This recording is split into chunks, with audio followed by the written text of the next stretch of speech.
Welcome to Commander Pop Culture, a place to gather magical information with some laughs, might I add. Hello everyone, welcome.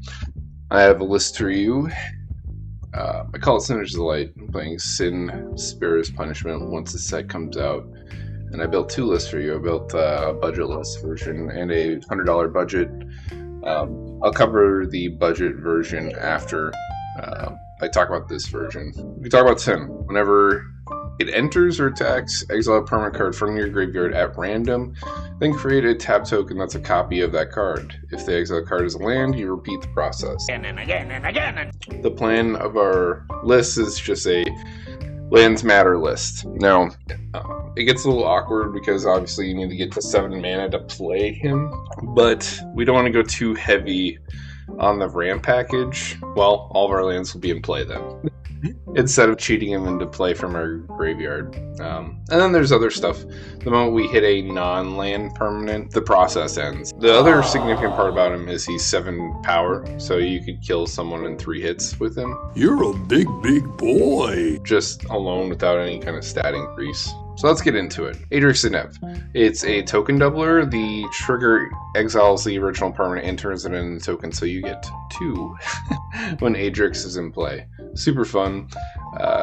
Who doesn't like doubling up their mana production? And then at some point, if the idea is you get 1 trigger from Sin, either an ETB or attack, and you get multiple lands, and that pays off your tax for the future, and it forces your opponents to use their removal elsewhere. It's not very much worth their time to be killing your commander, but if they did, it'd be kind of silly. You'll just get it right back anyways and get another trigger. Kill me, I'm here! Kill me! AC, we want to draw cards off our lands. Archellos, because the lands come in tapped, if Archellos is untapped, they come in untapped. So this is one of our use our lands the moment they come into play kind of effects. We got a couple of these. The only thing that's a little bit of a bummer about them is it's symmetrical. So it affects your opponent's stuff as well. Avenger's Undercard, oldie and a goodie.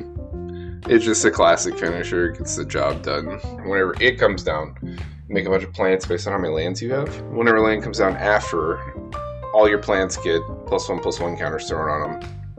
Super scary. Bane of Progress, I think we're running 11 or 12 artifacts and enchantments. I like sweeping effects that take care of everything in one shot. It's just a very dense card. Alright, you want some advice? Here's some advice. In Commander, answering 1 for 1 is not the most efficient thing because you have 3 opponents, so I typically go for these kinds of effects when I can. Bristly Bill, the Spine Sour. Now, this guy lets you put 1 +1/+1 counter on something whenever lane comes down, but his cool piece is the mana sink, because I think at some point we should have a ton of mana left over without anything to do with it, so we just dump it into the bottom ability and double the counters on our whole board. Craterhoof to Alpha Strike people. We do make a considerable amount of tokens with our landfall. We just haven't seen much of them yet, but this is to help us get there. Very somewhat affordable at $13 for it being a bomb, and as effective as it is. Gilded Drake, it just seems like a fun thing to make copies of if it finds itself in the graveyard at some point. I'm running the other one, the Storm Drake, as well, where it cares about energy counters.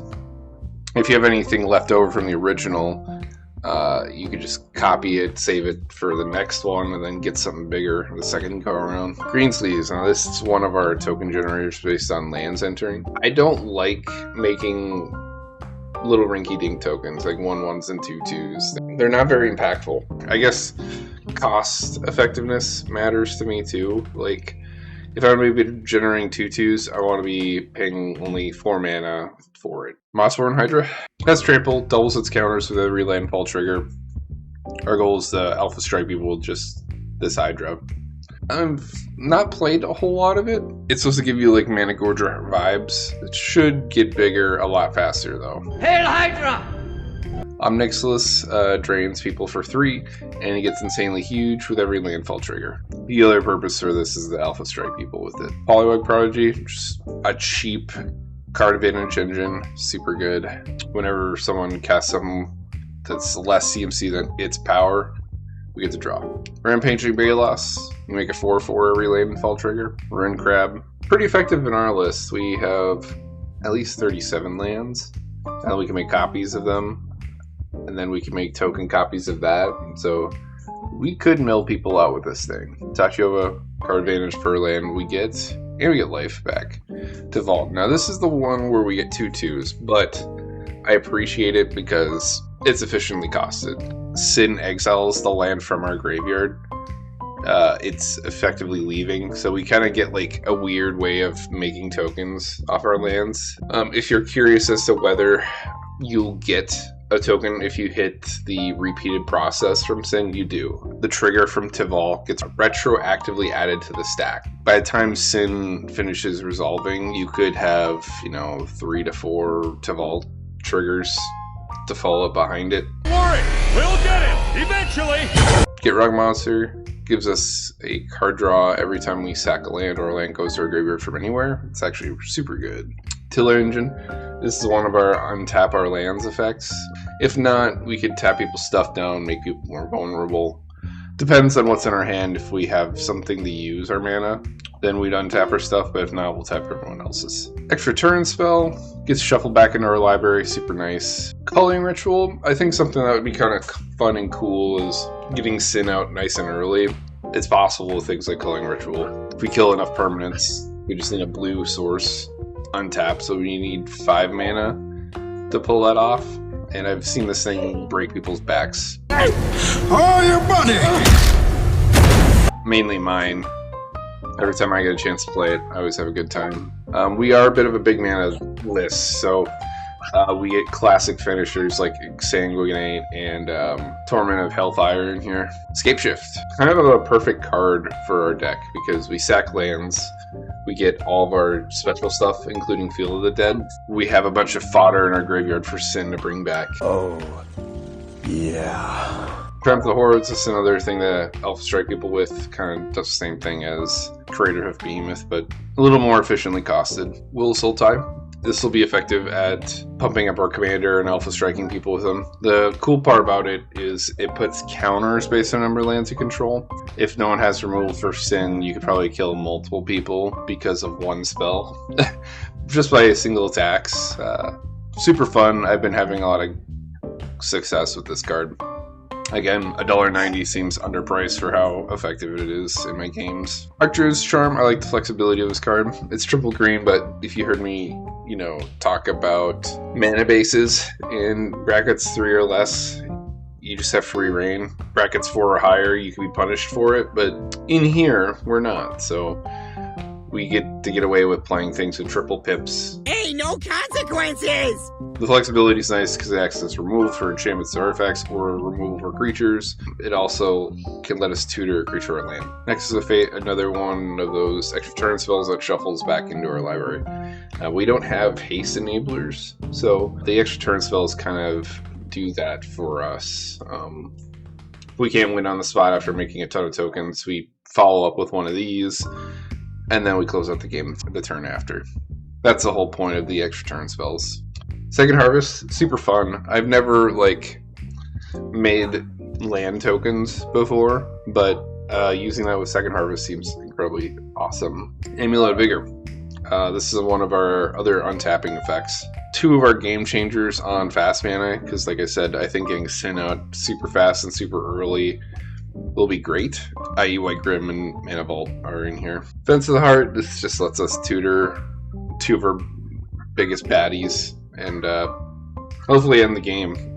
Double season the double our token production. We do have a soft +1/+1 counter theme as well, so it kind of does a little extra work. Parallel Lives, double our token production. Treat a Hagra, drain people to death. Spelunking, this is another way to make our lands come in untapped. Squandered Resources, this will help us fill our graveyard with lands. We sack lands to generate mana. I'd sacrifice anything. We could do some cool stuff with this. Get a nice ETB or attack trigger with Sin pretty consistently with this enchantment. I wanted to keep my basics pretty high, so I'm running about 5 of each. I'm running 3 snows, 2 regulars, just because I want to be able to tutor my lands out with my ramp package and then have stuff left over so my ramp isn't completely useless. That was probably the hardest part about this list, is like having tutorable lands. So our fetches are also super good with Sin because they put themselves in the graveyard. Sin was built with fetch lands in mind because that's probably the most consistent way you're going to get your lands into your graveyard. But that's the budget-less version, and let's talk about the budget version. $100. Now, we don't get the sweet, expensive stuff. It's time for Plan B. I kind of went with a new direction with this list. I made a Maze's End version. Maze's End, we'll talk about that real quick. For its 3 mana activation ability, you return this land to its owner's hand, then you search your library for a gate, put it on the battlefield, then shuffle. If you control 10 or more with different names, you win. The reason why I thought gates were really good with Sin is we could play a mill strategy and consistently get token copies of our gates into play and hopefully accelerate the time it takes to accomplish this win condition. There are 12 budget-friendly gates in Magic right now. You could run 2 more, but it's more expensive. Like one's like $34, the other one's like $14, and that would definitely bust our budget cap of $100. So I think at least the $14 one is respectable. The $34 one, Kiss my ass. It's popular because it phases out a creature, and you can do it at instant speed.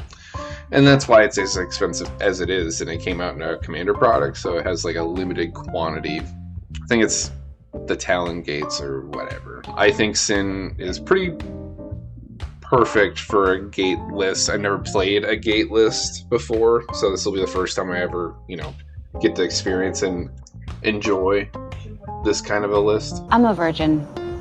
I'm only going to talk about the new stuff. Aftermath Analysis. If we can't get the Sin to copy our lands fast enough, we can always just sack Aftermath Analysis and get our lands back that way. Archaeomancer. This is more of a controlling list. We have a lot more board wipes. Plus, I wanted permanents, so we can make token copies of them to get back our big, scary spells. Archaeomancer just fits that build nicely. A District Guide lets us get a gate, puts it in our hand. Elvish Reclaimer, kind of a nice little piece. We sack a land to search our library for a land. The land we sack, we just get it back with Sin. Super cool. E-Witness lets us get any card out of our graveyard. It's perfect. Pairs nicely with Sin, because if we get it back from our graveyard, we get a choice of a non-permanent spell, i.e. our big scary bomb spells. Gate Creeper Vines, tutor for a gate. Ghostly Pilfer, it's just a budget-friendly card advantage engine. It's a pet card of mine. Glarb, let's play lands off the top, cast spells 4 or greater, and it's a 2/4 with Death Touch that stuffs out a lot of aggro. Could accelerate our game plan more than one way. We could play lands from the top, or we could surveil stuff into our graveyard for Sin to animate later. The frog observes, the frog appreciates. Kura, the Boundless Sky, its death trigger is what we want. Gets 2 or 3 lands of any kind, put them in her hand. Nine Fingers Keen. On combat damage, you look at the top 9 cards of your library, put a gate from among them on the battlefield, and the rest on the bottom of your library in random order. Pretty dope. Hopefully we don't hit multiple gates. Otherwise we'll have to depend on our shuffling effects to get them out of the bottom of our graveyard, or our library, I should say. Rampaging Yaoguai. This is like the budget-friendly version of Bane of Progress. In some ways, I like it more than Bane of Progress, because Bane hits everything, including your own stuff. This hits anything of your choice below the X threshold. You could elect not to hit your own stuff. Say I sink 6 mana, which is what Bane of Progress, I could hit anything that costs 3 or less. I could blow up all my opponent's stuff, and not my own. I love the asymmetrical parts about this card a lot. Sakura Tribolder for ramp, and it's on a permanent, so I can get it back and do it again. Sire of Stagnation, another card advantage engine that I think gets criminally underplayed. Whenever a land enters under our opponent's control, we draw 2 cards, and we exile 2 cards from our opponent's library. I feel like this is like discount version of Consecrated Sphinx, but it probably draws me close to the same number of cards. Dodges the Game Changer hammer just by like a little bit, and it's just as scary. Potato Farmer, the self-mill plan with the rad counters is ideal, and then we could put our gates into play with his tap ability. White Oak Reliquary, we could sack a creature to search our library for land. Perfect for what we want to be doing. Big mana deck wants big mana spells. Animus Awakening does the job. We rip cards off the top of our library, hopefully finding lands, and we put them into play. In Spell Mastery, if we have 2 or more, the lands come in and untap. Circuitous Route lets us tutor 2 gates, put them into play. So Underdark lets us tutor for 2 gates, puts them into play. And it gives us initiative if we wanted to do that. It's just like Monarchy with extra effects. Boom's the Unthinkable, we target ourselves with this, mill 10 cards. Insatiable Avarice, it's 3 mana to tutor whatever. We're only allowed 3 in the bracket 2. So I got the cheapest ones we could get. Nuclear Fallout, it's a board wipe and a mill synergy. We give everyone rad counters. Tutor for a gate, puts in our hand. Per swim, we choose ourselves as our friend, and everyone else's foe. We force people to sack an artifact or enchantment while we tutor any land we want. Solve the equation. This will be used to find one of our big instants and sorceries to hopefully close out the game. Temple Discovery. Every time I have to play against someone else that does this card, I always say no. It's always a bad idea to say yes to this card. Don't do it. The whole thought process, I'll just get my land removal, like my own strip mine. It doesn't work against us because Sin will just make a token copy of it. It's a bad idea to say yes. And I never do, but it pisses me off when other people do. And now I get to be on the good side of that exchange, and I can't wait. Witherbloom Command, mills ourselves could be a removal too sometimes, depending on the permanent type. Or you could drain someone. That's probably going to be the least used, but the first 2 paragraphs are useful to us. Grapple Pass, Grizzly Salvage. They both do the same thing where they mill and then we get to pick a land from them, put them in our hand. City of Streams, I like the design of this card. I had a lot of money left over at the design of this list, and I was like, you know what, pick out a tutor. I was 1 short, and then I was like, oh, this is kind of perfect for what we want to do, because we could pitch our lands or whatever permanent we want to this to tutor multiple cards, and then let Sin animate tokens from our graveyard, whatever we pitched. Rakshas's Bargain. We look at 4 cards, put 2 of them in our hand, the rest in our graveyard. Expedition Map. This lets us tutor any land, any gate, or maze design we want. And that's it.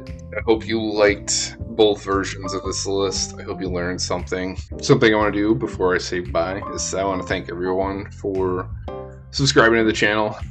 It's been a while since I've showed my appreciation to all of you. It's very flattering, and I can't get enough of your support. Every time I grow a little bit more, I always feel like I'm doing something right.